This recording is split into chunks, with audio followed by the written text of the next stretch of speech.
Mike Green, can you chill out? Do you not realize that man got a family just like you? Slow down, my brother. But nah, keep it up, my friend. Anyway, today for the Baltimore Ravens at training camp, first day of padded practice, by the way.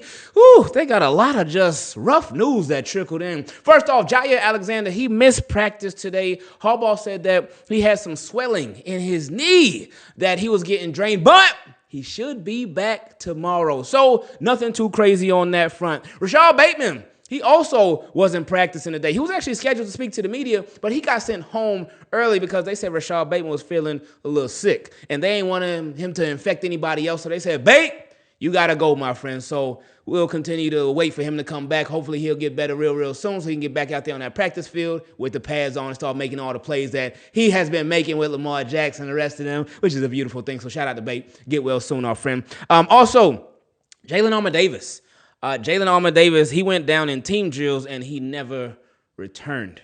It's Harb said that he had to get an MRI and said it shouldn't be too serious. Now, with that one, that's probably the most concerning one out of everything for me because of just everything that Jalyn Armor-Davis has been through to this point of his career. Now, Harbaugh, again, he did say that it's not too serious, but at the same time, when you think about it, if it's not too serious, that could mean a couple of days. If it's not too serious, it could mean a couple of weeks. I mean, we just got to wait to find out exactly what it is. But for Jalyn Armor-Davis, he's battled injuries a lot throughout these first couple of years in his career, and that's reduced his role. That's reduced his time on the field for the Baltimore Ravens, so that reduces his opportunity. They talked about earlier this offseason that they were tinkering with him at the safety position. Now, we know Kyle Hamilton, Malachi Starks, those are our safeties. Who's going to be that third safety? We don't know yet. It could be Cheeto Awuzie. It could be Bo Braid. It could be Sanusi Kane. It could be Jalyn Armor-Davis. But if he's not out there on the field, then he won't have that opportunity to make it his own.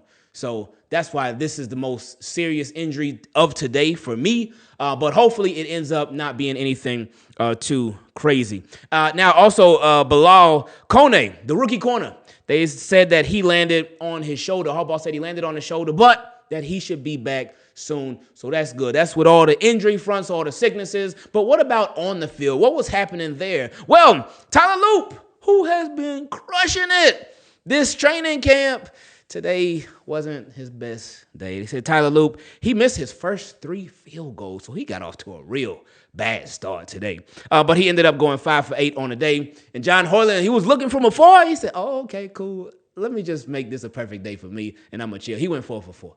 Also, Jeff Zrebiec highlighted that today in practice, there were a lot of penalties that erased big plays from the offense. And that's something right there, because we know penalties were a large part of the Baltimore Ravens offense. As great as they were, that's the craziest part about it. As great as the Baltimore Ravens offense was last season, penalties were still huge all throughout the entire year. Whether it was pre-snap penalties, whether it was penalties that happened during the play, it just happened too much, way too much. So obviously it's training camp. This is where you work on all that stuff. This is where you fine tune all that stuff. So once you get to the regular season, then you can really crack down on it then. But Ravens got to fix that. They got to fix that. And this is not us making this a bigger issue than it is, because it was a big issue in the regular season last year. So Ravens, get on them penalties. Well, actually get off them penalties so we could be playing some much cleaner games. Now, things weren't all bad for the Baltimore Ravens today in their first padded practice of training camp, because they got Jake Hummel back in the building. Now, initially, when he missed last week, they said he had a cut on his hand. And I was thinking, oh, my goodness, are they really trying to put the stash move on Jake Hummel already? We just at the beginning of training camp. But obviously, they weren't. So he's back on the field today. So that was nice for the Baltimore Ravens. Also, the Ravens had their first little fighter training camp. Now, this is normal. This happens. You out there in the heat. You battling for your job. You battling for your position. So emotions are very, very high. And obviously, with football being a very physical sport, stuff like this, it happens. So it ain't really a big deal. It's just part of the game. But the first scuffle, it happened between Odafe Oweh and rookie Carson Vinson. Jeff Zrebiec said that Vinson's helmet ended up getting knocked off in the scuffle. So, hey, Carson, man, you messing with that Nigerian nightmare who is looking to get paid this upcoming offseason, whether it ends up being from the Baltimore Ravens or it ends up being somewhere else. Like, look, you can't mess with nobody who got money on the line, my friend. Be careful. The giveaway for this chain is officially over, so winner, please check your DMs on Instagram so I can get this beauty sent out to you. I thank you for everybody who participated. We got more giveaways coming very, very soon, literally this week, starting tomorrow, so stay tuned for that. A few days ago in questions from Team Keep It Clean, somebody asked about Nick Wright, and I told them, like, he is a professional Ravens fan rage baiter. What he does, he says certain things about the Baltimore Ravens to try to get a rise out of Ravens flock, and it works about every single time. And I also said that I think he's probably about 83% of the time, but I got to change that too, probably 93% of the time. You can tell that when he talks about the Baltimore Ravens, he does not believe what he's saying. He's just really trying to get a rise out of Ravens fans. And he was recently on with Mina Kimes, and they were doing their power rankings for the NFL teams. And he was asked about the Baltimore Ravens or the Buffalo Bills. Who is the better team? Let's listen to what he had to say. We're going to put those two teams head to head. Ravens, Bills. Who is the better team? The Bills. The Bills. Ooh, I don't know. This anti-Raven stance that you're taking. Anti-Raven. At least she called him out on it. Pro history. Like, I don't know. Let's how many years in a row does a team need to play its worst game of the year and have its best player play his worst game of the year in the biggest spot before we care about it? It wasn't his first game. He was not bad. Mina, hold on. Okay, let's talk about the Bills. Yeah. One of the craziest parts about Nick Wright being a professional rage baiter for the Baltimore Ravens fans is that he will sit there and he'll tell you something that you know he doesn't believe, but he'll tell it to you with a straight face. That's what makes it scary, and that's what really gets people riled up. But it works. So, hey, he continues to do his thing, and Mina Kimes, she called him out for it, but he still continued with it. Even talked about how Lamar Jackson, how the Bills are a better team than the Ravens because Lamar Jackson chooses to have his worst games in the playoffs. He said, look at history. Now, with that, look at even last year. That game against the Bills, whew, it was rough. It certainly had some rough moments as well. It had multiple rough moments. But would that be Lamar Jackson's worst game last year? Now, look, he ain't got too many bad games to choose from last year. Whether you look at the actual numbers from the games, or you watch the actual film from the games, or you do a combination of both. Games that I could argue were worse than that, I would say maybe that first Steelers game, maybe even the Raiders game. It was due to a couple of different things. But Lamar Jackson, like last year, he really have too many bad games like that. So there's an argument about the Bills game. I think with the circumstances that it was in, then that could make it look, oh yeah, that was his worst game. But because it was a playoff game and it was win or go home. But I don't think it was his worst game of the season. But anyway, this is what Nick Wright does. And this is how he gets people. And this is how he gets a lot of y'all very worked up. Oh, I hate Nick Wright. I can't stand him. And in all actuality, it ain't that serious. And he just trolling. My favorite part of these videos is when we get to hear from y'all, and the way that you can make that happen is by sending an email to teamkeepitclean@gmail.com or going to patreon.com/Ingravenvids and becoming a Team Keep It Clean patron to show a little extra love and support to the channel if you want to. There's no obligation whatsoever, only if you choose to. Now, let's get into this first question that came from a Team Keep It Clean patron, my guy Mikey J. He said, who is our RB2? Justice Hill. That's it. It's Justice Hill, straight up. But anyway, he said, what's up, Ingraven? What's up, Mikey? Our guy, Todd Monken, the offensive coordinator for the Baltimore Ravens, has his work cut out for him this season. There's some positions on the offensive side that have to get sorted out ahead of the regular season and a whole lot of mouths to feed as well. With a healthy Keaton Mitchell returning for a full season, some have questioned who really should be at the RB2 spot and be the backup to Derrick Henry. Ooh. I looked at his second paragraph before I answered because I was about to say Justice Hill has proven he's been there, but he said Justice Hill has proven he can pass block, pass catch, and he brings guaranteed electricity on nearly every play when his number is called. However, just 2 seasons ago, Keaton Mitchell provided just as much spark in the limited playing time that he had. Some have said Keaton Mitchell has a higher ceiling while Justice provides more reliability. That's an interesting one right there. He said, I think it would be cool to rotate the RB2s every game to keep opponents guessing and on their feet. I like that.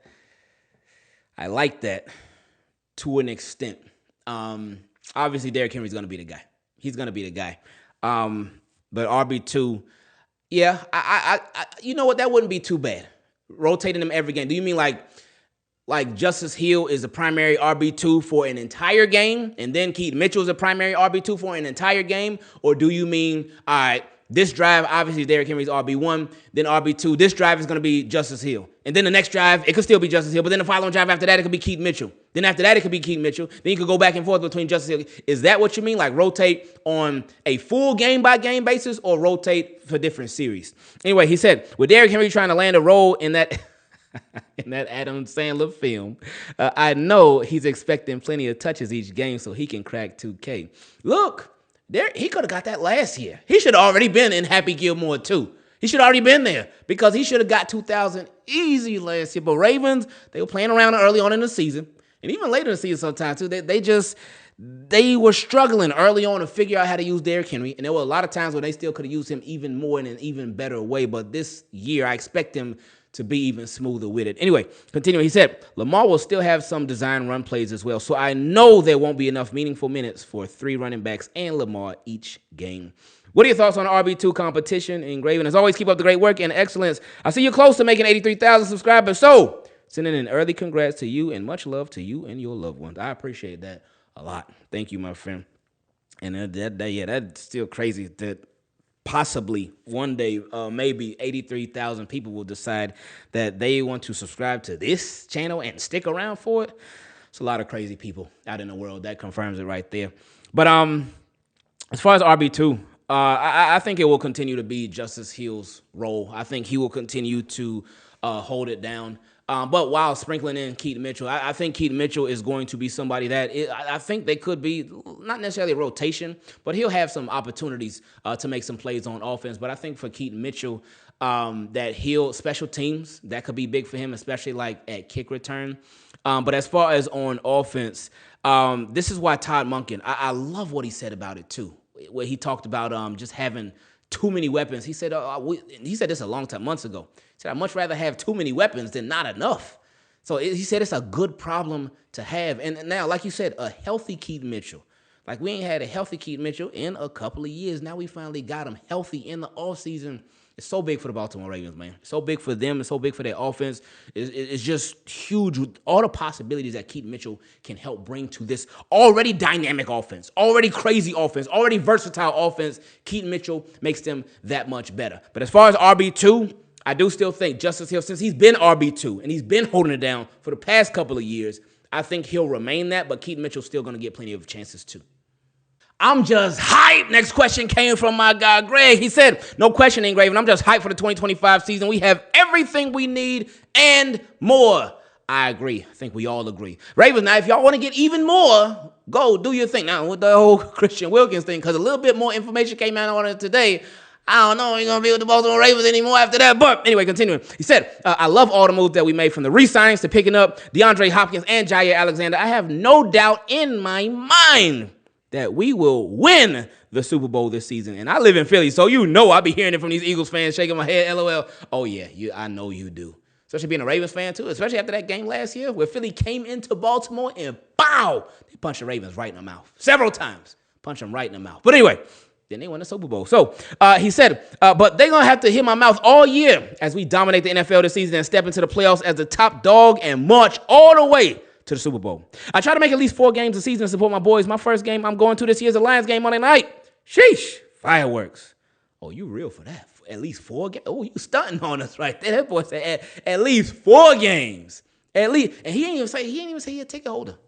That boy said at least 4 games. That's a lot. That's great, too. I'm happy for you, man. I know that's a lot of fun. He said, I can't wait. We should be 2-0 by then. I'm ready for the season. I'm ready for the playoffs. I'm ready for our Super Bowl, followed by that parade. We getting that Super Bowl out of Lamar this year. Believe that. I love that. He said, P.S. I love this channel. You're great. Even got my fiance watching it, and she's a Steelers fan. Oh! Hey, before y'all get married, she got to come on over, man. She got to come on over to being a Ravens fan. Tell her just drop the Steelers stuff. She realizes, she understands it ain't worth it. Steelers, they cool, but they ain't doing nothing. They ain't making nothing happen. So go ahead and get rid of your Steelers stuff. Go ahead and change the yellow, the gold to purple. Because they already gold and black, yellow and black. Just change the purple and black. You'll be all right. And it's okay because we'll give you a pass because your future husband is a Ravens fan. So it's okay if your family or friends actually, hey, we thought you were rocking with the Steelers. Say, no, you're rocking with your husband and the Baltimore Ravens. And y'all are going to have a winning marriage, and you're also going to be rooting for a winning team. And they won't be able to say nothing after that. But anyway, he also said, but she's pregnant with her first child, which is my third, and I'm going to do everything in my power to make sure my newborn is a part of Ravens flock. So the only way to do it, baby. Congrats on that, too, man. He said, take care, Ingravenvids, and until next time, I see you, my friend. And like my guy Greg was talking about in the previous question, he loves the different moves that the Baltimore Ravens have made this offseason to really upgrade their team. To see some other potential moves that they could possibly make to upgrade their team even more, watch this video right here. But we also talk about some things that they've already done, not just personnel-wise, that can really help upgrade this Baltimore Ravens for the 2025 season. Check out this video right here.